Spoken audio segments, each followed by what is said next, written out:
Hi. Right, before I get down to the juicy bits, yeah, if you look out for a channel called Bannerman, and I'm sure plenty of you are subscribed to him already, there are rapid response units that go out and help to prevent unlawful taking of people's homes. We're covered by so many rights under common law, but there are local groups, local rapid response groups that will be around your area: Derby, Nottingham, London, blah blah blah, Newcastle, Devon, wherever. Specific towns, specific boroughs, regions, all over the country. And yeah, I've joined up. I don't really know. I'm on a path of learning a little bit more about common law and sovereignty. Yeah, I've focused so much on prepping that I think that's kind of like a natural progression to kind of go down that road now. And I want to be there because the banks are going to start taking people's homes back, making it unaffordable for them to pay their mortgage. And even when they've paid their mortgage, they've got other problems. They're just trying to make you own nothing and be really unhappy. So we need to start fighting back, you know. And all of these things that turn around and promote freedom, they all start at a grassroots level and then work their way up. They all start that way. And I just think it would be a good idea for all of us to be a bit more proactive. You know, I've made a start over the last 4 years by running a YouTube channel and doing a few other bits on the side to be proactive. Just staying behind a keyboard throughout this entire event. It's just not. It's not good enough. You know, we all need to be taking part in this because it's our futures and the futures of our kids, and it's down to us, our generation, to put this right. So go into Telegram, type in rapid response units, and then you'll find a way. You'll figure it out. Find a way. Find your region. Sign up. Join up. You'll have to download the app to start off with. And yeah, if you can help out, if you can help people, one day they might be there to be helping you. Who knows? So this could fall under self-defense, but I'm going to title it as a hobby. You know, just to keep YouTube and their bullshit off my back. So I've got 3 bows. This is a recurve bow. It's got a lot more power, but it's my least favourite bow. This one's, I can't remember the exact bow, the bow strength of any of these bows. This is a decent one. I've got loads of spare bows for all 3 of these, but this is my favourite one. It's the most basic of all 3, and it's the most lightweight, which enables me to be more accurate with it. This is so your fingers don't get sore when pulling the bows, because that can happen. And this is to help prevent bow slap. So, and that really, really, really comes keen if that happens to you. You just put that, and it just protects the inner part of your arm. I was going to try and point to it, but so it protects the inner part of your arm. I've got loads of spare bows in there, loads of spare strings, absolutely loads, and bow wax as well to look after your string wax, should I say. And then you've got your practice bows. I mean, I try and use the same one over and over and over again, just to keep the other ones in good condition. Just those there, and then I've got a full box of blue ones in there as well, so they're a bit more visible, because if you miss your target, which I tend not to do now, it does take a lot of practice. If you miss your target and it's black, and yeah, it just makes it more difficult to find. This is an interesting bow, arrow. Bear with me. So you've got these two spikes here. It goes in, and then as you try and pull it out, it's not coming out. And they go just as far and just as fast as these.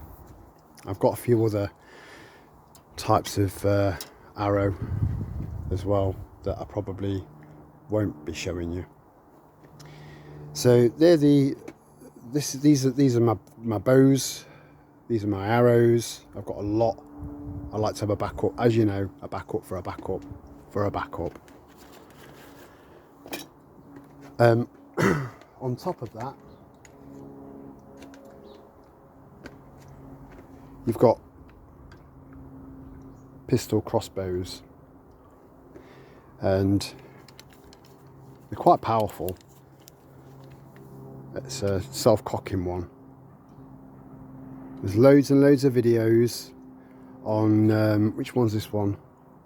Oh, it's based on the Cobra. So if you look for extra strings or extra parts or anything for a pistol crossbow, if you type in Cobra, all of those parts will fit this bow.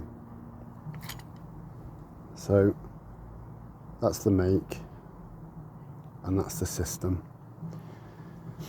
They are a bit of a bastard to string. There is a method. You can buy stringers that make it a lot easier, but I've got a habit of not making things too easy for myself, you know, a bit of a challenge. That crossbow,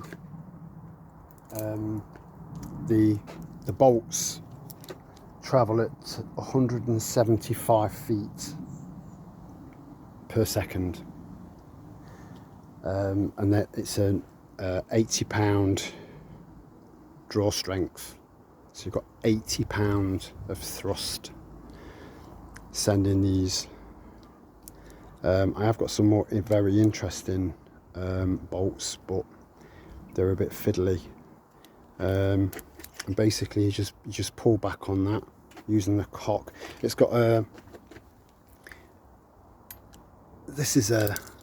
so that's safety on. Always have safety on before you cock it, and then when you've cocked it and you've put your arrow in, which goes in like that. Like I said, there's loads of videos.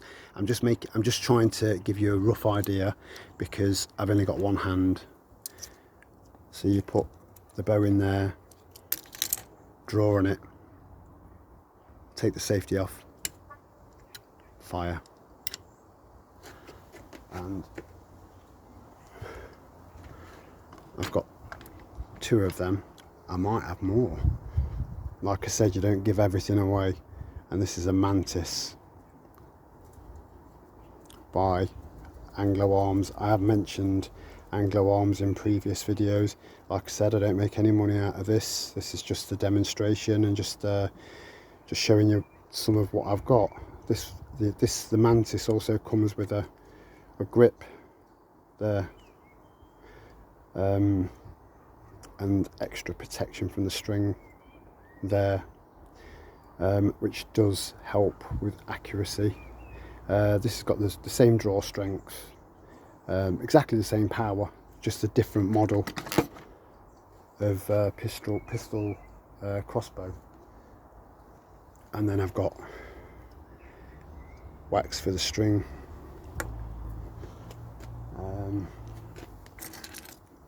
I use the black ones for practice.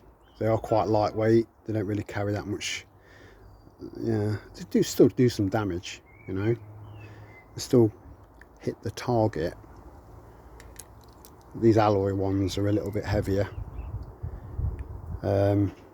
so there's obviously more force that goes into that.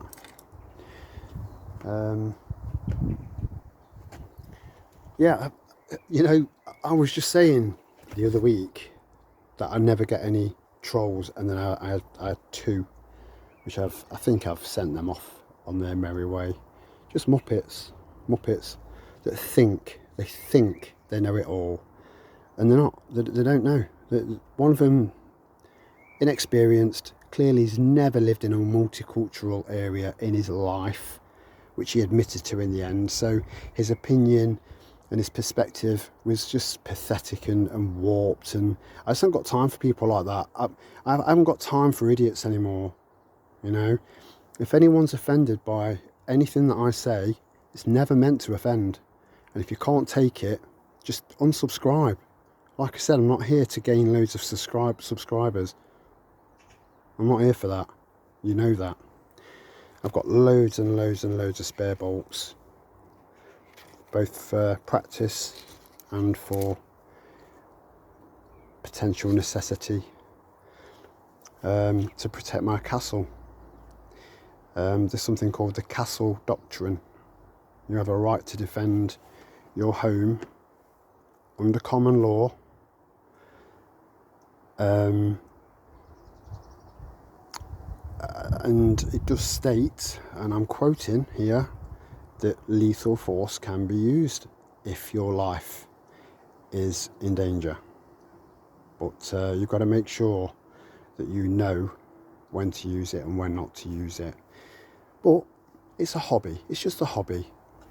I've got targets that I can set up there and then back there.